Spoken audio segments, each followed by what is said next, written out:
এখন আমরা অনুপাত সমানুপাত চ্যাপ্টারের কিছু এমসিকিউ কোয়েশ্চেন নিয়ে আলোচনা করব। প্রথম প্রশ্ন, এক্স ওয়াইয়ের স্কোয়ার এবং এক্স জেড স্কোয়ারের ধনাত্মক মধ্য সমানুপাতি কী হবে? মধ্য সমানুপাতির সূত্র আমরা জানি, B is equal to root over of AC is equal to root over X Y square আর এক্স জেড স্কোয়ার গুণ করলে হবে এক্সের square Y square Z square, তার মানে আসছে এক্স ওয়াই জেড। যেহেতু এখানে বলেছে ধনাত্মক মধ্য সমানুপাতি কী হবে, তাই আমরা পজিটিভ মানটা নিয়েছি। যদি ঋণাত্মক বলতো তাহলে নেগেটিভ মানটা নিতাম।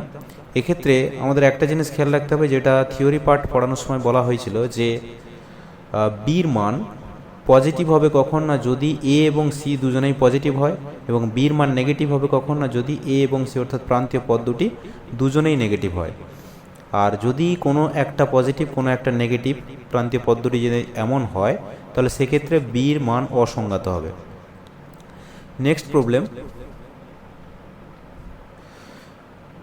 বলেছে এই অনুপাতগুলি মিশ্র অনুপাতের ব্যস্ত অনুপাত। প্রথমে মিশ্র অনুপাত কিনা এর প্রত্যেকটার পূর্বপদকে গুণ করব, অর্থাৎ এক্ষেত্রে আসবে A square B square C square.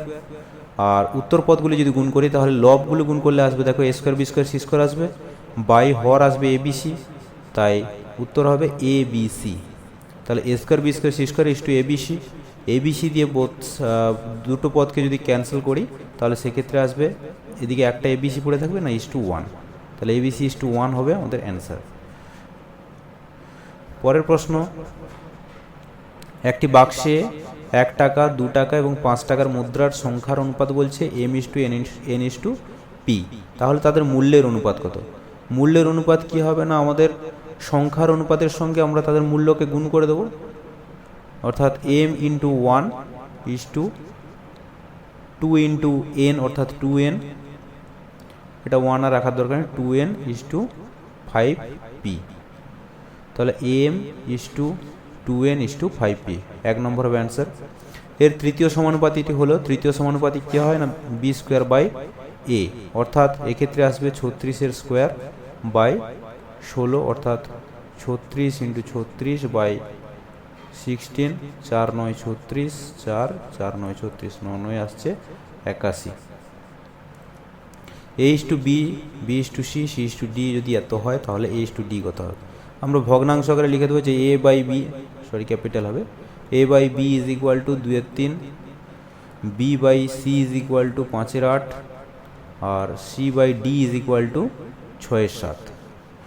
প্রত্যেকটাকে গুণ করে দাও, তাহলে A by B into B by C into C by D, দেখো সি সি বি বি কেটে গেছে, তার মানে পাবো A by D is equal to 2/3, 5/8 আর হচ্ছে 6/7।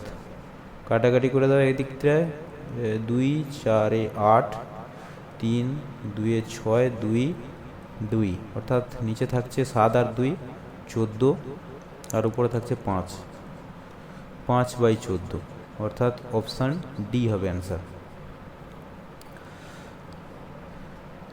পরের প্রবলেম বলেছে যদি 5x minus 2y is to 2x plus 3y is equal to 2 is to 3 হয়, তাহলে নিচের কোনটি সঠিক?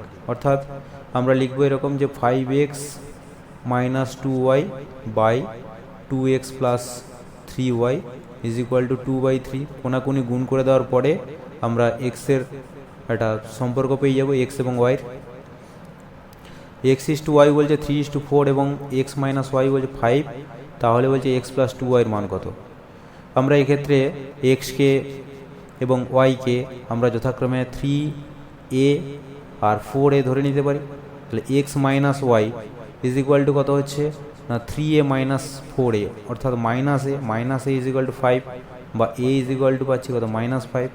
এবার এক্স প্লাস 2y, অর্থাৎ এক্সের মান হচ্ছে 3a প্লাস 2y মানে কত হচ্ছে না আমাদের 2 ইন্টু 4, অর্থাৎ 8a সমান হচ্ছে 11a, 11a এর মান হচ্ছে -5, তার মানে হবে -55।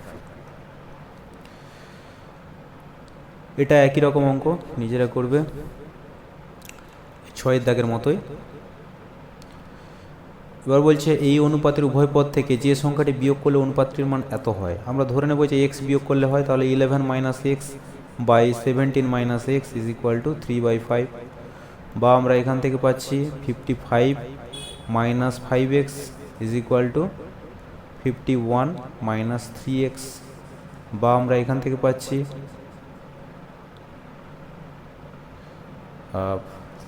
5x যদি সে পাশে যায় তাহলে হবে 2x ইজ ইকুয়াল টু 4 বা x is equal to 2। Answer হবে x ইজ ইকুয়াল টু 2। নিচের কোনটি ঠিক বলছে যে 11/7 ইজ লেস দেন 3:4? এটা ভুল, কারণ হচ্ছে 11/7 এর মান হচ্ছে 1-এর থেকে বড়। এটা গুরু অনুপাত, এটা লঘু অনুপাত, কখনোই হবে না এক্ষেত্রে। এক্ষেত্রে আমরা কি করব অ্যাকচুয়ালি, না আমাদের বলেছে 11/7 আর 7/4। আমরা কি করব, এই কোনাকুনি গুণ করে দাও, যার লব সংখ্যাটাকে তার বলে ভাবো। তাহলে এদিকে কত হচ্ছে না, প্রথমটায় পাচ্ছে 44, পরেরটা পাচ্ছে 49, তার মানে এটা আমাদের ঠিক আছে। পরেরটার ক্ষেত্রে দেখো 6-এর 7 আর এদিকে পাচ্ছি আমরা 7-এর 6, গুণ করো, এদিকে পাচ্ছি 36, অর্থাৎ এটার জন্য পাচ্ছি 36 আর এটার জন্য পাচ্ছি 7 7 49, তাহলে এটা ভুল হচ্ছে, অর্থাৎ আমাদের বি হবে ঠিক। x is to Y is equal to Z is to T হলে নিচের কোনটি ঠিক নয়? এটা তো আমরা জানি কম্পোনেন্ট বা যোগ প্রক্রিয়া, এটা হচ্ছে যোগভাগ প্রক্রিয়া, আর এটা হচ্ছে সমানুপাত গঠনের প্রক্রিয়া। আমরা জানি যে কোনো 4টি পদ যারা সমানুপাত গঠন করে তাদের দিয়ে আমরা ভিন্ন ভিন্ন 4টি সমানুপাত গঠন করতে পারি। এটা হচ্ছে হবে না, এই যে রাশিটা রয়েছে এই সম্পর্কটা আমাদের হবে না।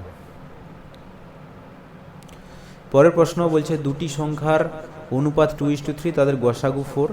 গসাগু 4 হলে আমরা গসাগুটাকে অনুপাতের সঙ্গে গুণ করে দেবো, দিলে প্রত্যেকটা সংখ্যা পেয়ে যাব। তাহলে প্রথম সংখ্যাটা পাচ্ছি 8, পরের সংখ্যাটা পাচ্ছি 12, সংখ্যা দুটোর সমষ্টি হচ্ছে কত, 20।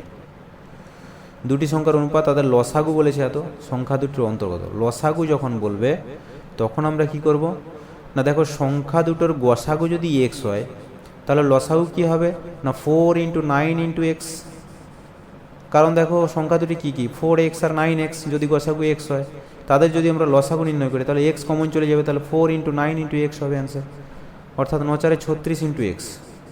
36x ইজ ইকুয়াল টু পাচ্ছি 144, বা এখান থেকে x ইজ ইকুয়াল টু পাবো কত, না 144/36 সমান হচ্ছে 4। তাহলে x এর মান আমরা পাচ্ছি 4, অর্থাৎ গসাগু 4। সংখ্যাগুলি তাহলে কি হবে, না একটা হচ্ছে 4×4 = 16 আর একটা হচ্ছে 4×9 = 36, তাদের বিয়োগফল কত হবে, না 36 - 16, অর্থাৎ 20 পাচ্ছি অ্যান্সার। 6, 10, 14, 22 এর সঙ্গে বলছে কোন সংখ্যা যোগ করলে এগুলি সমানুপাতিক পদ হবে। এটা নিজেরা করবে, মনে করি x যোগ করতে হবে, তাহলে 6 + x / 10 + x is equal two 14 + x / 22 + x। এবার কোনাকুনি গুণ করে দেবে, দেখবে যে x-এর স্কোয়ার টার্ম আসবে, সেটা সমান চিহ্নের দুদিকে ক্যান্সেল হয়ে যাবে, বাদ বাকি x দিয়ে সমীকরণ আসবে, সেটাকে সমাধান করলে উত্তর পাবে। তিনটি সংখ্যার মধ্যে বলছে তিনটি সংখ্যার মধ্যে মধ্যেরটির বর্গ প্রান্তীয় পদটির গুণফলের সমান হলে সংখ্যা তিনটি অবশ্যই ক্রমিক সমানুপাতী হয়। ABC ক্রমিক সমানুপাতী সংখ্যা হলে এবং AB যদি বিপরীত চিহ্নযুক্ত হয় তাহলে B অসংজ্ঞাত হবে, B ≠ 0 হবে, A অসংজ্ঞাত হবে, কোনোটিই নয়। অ্যাকচুয়ালি এই কথাটা এখানে C কথাটা আসতো, যে A এবং C যদি বিপরীত চিহ্নযুক্ত হয় তাহলে B অসংজ্ঞাত হবে। A এবং B এর আয়ের অনুপাত বলছে 3:2 এবং তাদের ব্যয়ের অনুপাত বলছে 5:3। যদি তাদের প্রত্যেকে 1000 টাকা সঞ্চয় করে তবে এর আয় কত? তো আমরা এক্ষেত্রে ধরে নেব যে তাদের আয় হচ্ছে কত, না 3x আর 2x, আর ব্যয় কত, না 5y 3y। প্রত্যেকে বলছে 1000 টাকা সঞ্চয় করছে, তার মানে আমরা এখান থেকে বলতে পারি যে কি 3x - 5y সমান 1000, আবার 2x - 3y এটা সমানও 1000। এবার এখান থেকে কি করবে, না এটাকে সমাধান করে অপনয়ন পদ্ধতিতে সমাধান করে আমরা আয় অর্থাৎ এক্সটাকে বার করব। তো ওয়াই অপনয়ন করে ফেলবে, তাহলে প্রথমটাকে এটাকে 3 দিয়ে গুণ করে দিবে, তাহলে এটা হবে 9, এটা হবে 15, এটা হবে 3000, আর এটাকে 5 দিয়ে গুণ করবে, এটা হবে 10, এটা হবে 15, আর এটা হবে 5 দিয়ে গুণ করছি তাহলে 5000, একটা শূন্য বসবে 5000। এবার যদি বিয়োগ করি এটা থেকে এটাকে যদি বিয়োগ করি তাহলে পাচ্ছি এদিকে এক্স সমান 5000 থেকে 3000 বিয়োগ করে দাও তাহলে পাচ্ছি 2000। অর্থাৎ প্রথম ব্যক্তি অর্থাৎ এর আয় কত না আমরা 3x ধরেছিলাম, তাহলে 3 ইন্টু 2000 অর্থাৎ 6000 টাকা হবে অ্যান্সার, অপশান ডি। এরপর বলেছে এই অনুপাতটি 1:2 এর 3 ঘাতের সঙ্গে সমান, অর্থাৎ x - 3 by x plus 7 is equal to বলছে 1/2 এর 3 ঘাতের সঙ্গে সমান, অর্থাৎ ইজ ইকুয়াল টু 1/8। এবার কোনাকুনি গুণ করবে, গুণ করলে x এর মান পাবে। 90কে বলছে এমন সংখ্যায় ভাগ করা হলো যেগুলি 8, 5, 3, 2 এর আনুপাতিক, ছোট সংখ্যাটি কি হবে? 90কে বলছে ভাগ করা হয়েছে যেগুলি 8, 5, 3, 2 এর আনুপাতিক, অর্থাৎ এই 4টি ভাগে ভাগ করা হয়েছে। 4টি ভাগের অনুপাত কি না, একটা ভাগ হচ্ছে 8 ভাগ, 5 ভাগ, 3 ভাগ, 2 ভাগ। এবার ছোট সংখ্যাটি কত? এবার আমরা এখান থেকে আনুপাতিক ভাগ হারের যে ব্যাপারটা রয়েছে সেটা আসবে, কারণ এখানে সমানুপাতটা এরকম কোনো ব্যাপার নেই। 90কে ভাগ করা হয়েছে 4 ভাগে, তাহলে মোট কত এখানে পাচ্ছি না 8, 5, 13, 13, 5 পাচ্ছি 18। সব থেকে ছোটো সংখ্যা, ছোটো ভাগটা হচ্ছে 2, তাহলে ছোট ভাগটি অ্যাকচুয়ালি কত হবে না 2/18 ইন্টু 90, 18 5 90, অর্থাৎ অ্যান্সার হবে কত 10। পরের প্রশ্ন বলছে x by something, y by something, z by something দেওয়া রয়েছে, বলছে lx plus my plus nz এর মান কত? তো আমরা সিম্পলি প্রত্যেকটা অনুপাতকে একটা ধ্রুবক কে ধরে নেব। তার মানে আমরা এখান থেকে পাচ্ছি x is equal to K into lm minus n square, একই রকমভাবে y ইজ ইকুয়াল টু পাচ্ছি K into mn minus l square, আর z ইজ ইকুয়াল টু পাচ্ছি K into nl minus m square. এবারে সরাসরি আমাদের যে সম্পর্ক দেওয়া রয়েছে যে lx plus my plus nz, এই মানটায় সরাসরি আমরা x, y এবং z বসিয়ে দেব। তাহলে l এটার সঙ্গে গুণ হবে, m এটার সঙ্গে গুণ হবে এবং n এটার সঙ্গে গুণ হবে। বোথ সাইড থেকে প্রত্যেকটা থেকে আমাদের কে কমন আসবে। কে কমন আসার পরে দেখবে ভেতরে যা আছে সব কেটে ক্যান্সেল হয়ে যাবে, সমান উত্তর হবে কত 0।